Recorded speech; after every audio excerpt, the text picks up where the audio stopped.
La trigonométrie dans le triangle rectangle. Donc dans cette vidéo, nous allons essayer d'expliquer la trigonométrie, dans quel cas on l'utilise et surtout comment manipuler la calculatrice pour le faire.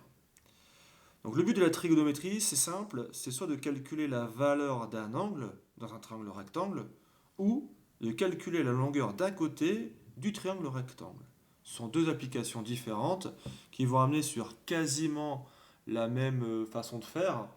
La finalité sera un peu différente. Donc justement, pour traiter ces deux cas, on va prendre deux exercices différents. Donc là, je ferai une vidéo sur le calcul d'un angle et une prochaine sur le calcul d'une longueur.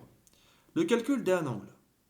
Pour moi, on va se positionner dans un triangle ABC, rectangle en A.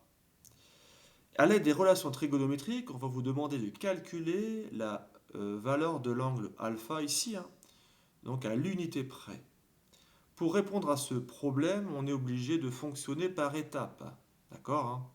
La première étape étant de se placer sur l'angle que nous devons calculer, l'angle C.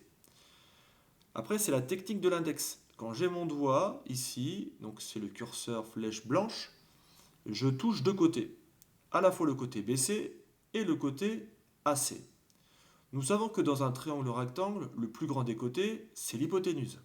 Donc ici, le plus grand des côtés étant BC, BC, on le nomme comme étant l'hypoténuse. La technique de l'index, il y a un autre côté qui touche, hein, c'est le côté AC. Donc on dira que c'est le côté adjacent. D'accord? Donc le côté adjacent, le côté AC.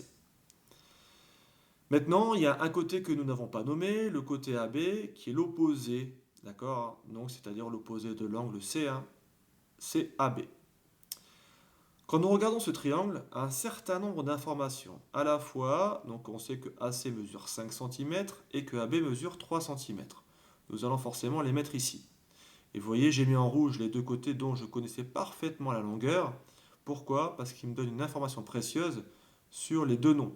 L'un étant le côté adjacent, l'autre le côté opposé. Maintenant, nous allons, troisième étape, utiliser la formule que nous avons vue en cours, la formule mnémotechnique Cassotoi. Donc ici, cette formule-là, vous la connaissez en autre déclinaison, hein, SOHCAHTOA, mais vous retenez plus facilement Cassotoi. Quand nous avons nommé les côtés, on voit bien que ici, chaque triplette correspond à un truc bien précis. Le C comme étant cosinus, A adjacent, H hypoténuse. Le S comme étant sinus, O opposé, H hypoténuse. Le T comme étant tangente, O c'est l'opposé, A l'adjacent. Comme nous avons mis en place les paramètres que nous connaissons, hein, nous savons que les côtés adjacents et opposés, nous les connaissons parfaitement. Donc la seule formule qui utilise les deux opposés et adjacents, c'est bien la tangente. Les autres, on ne voit pas du tout le A et le O apparaître. Donc c'est tangente qu'il faudra utiliser. Si j'utilise la tangente, je la déroule de la manière suivante. C'est toujours dans ce même ordre-là. T, O, A. T, O, A. Si ça avait été cosinus, on aurait fait C, A, H. Et si ça avait été le sinus, S, O, H. D'accord? Donc là, comme c'est tangente, on a TOA, on sait que l'opposé c'est AB et l'adjacent c'est AC. AB mesure 3 cm, AC mesure 5 cm. Ce qui veut me dire que la tangente de l'angle que je cherche est un rapport de 3 sur 5. Arrivé à cette étape, nous devons utiliser ce qu'on appelle la calculatrice. Et pour ce faire, on est obligé d'ici de chercher l'arc associé à la tangente. Donc l'arc, tangente. Dès qu'on utilise la calculatrice, il faut bien faire attention qu'elle est en mode degré. Sinon, je n'aurai pas le bon résultat. Si ce n'est pas le cas, si ce n'est pas en mode degré, je vous renvoie sur le tuto hein, comment changer cet indicateur. Dès que nous l'avons mis, hein, maintenant il va falloir actionner la touche arc-tangente. Parce que sur la calculatrice, vous voyez bien que j'ai sinus, cosinus et tangente. D'accord, hein? Si j'appuie sur la touche tangente, apparaît tangente. Ah, j'avais appuyé deux fois dessus. Bref.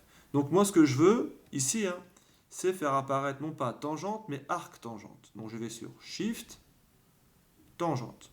Et là, on voit bien apparaître arc-tangente. D'ailleurs, si vous regardez bien sur votre calculatrice, Au-dessus du sinus, j'ai à sin. Au-dessus du cosinus, j'ai à cos. Au-dessus de tangente, j'ai à tan, qui veut dire c'est les opposés. On cherche l'arc lié à telle application. D'accord? J'ai fait apparaître arc tangente. Moi, je cherche le rapport 3 cinquièmes. Maintenant, j'écris 3 divisé par 5. Pas besoin de fermer la parenthèse, elle se fermera toute seule. Et là, par contre, j'appuie sur Entrée pour avoir la réponse. Arc tangente de 3 cinquièmes, c'est exactement 30,9. Dans l'énoncé, il était demandé d'arrondir l'angle à l'unité près. L'unité étant ce chiffre-là. Comme le chiffre des dixièmes est supérieur ou égal à 5, c'est 9. Donc on va arrondir à la valeur supérieure, 31 degrés.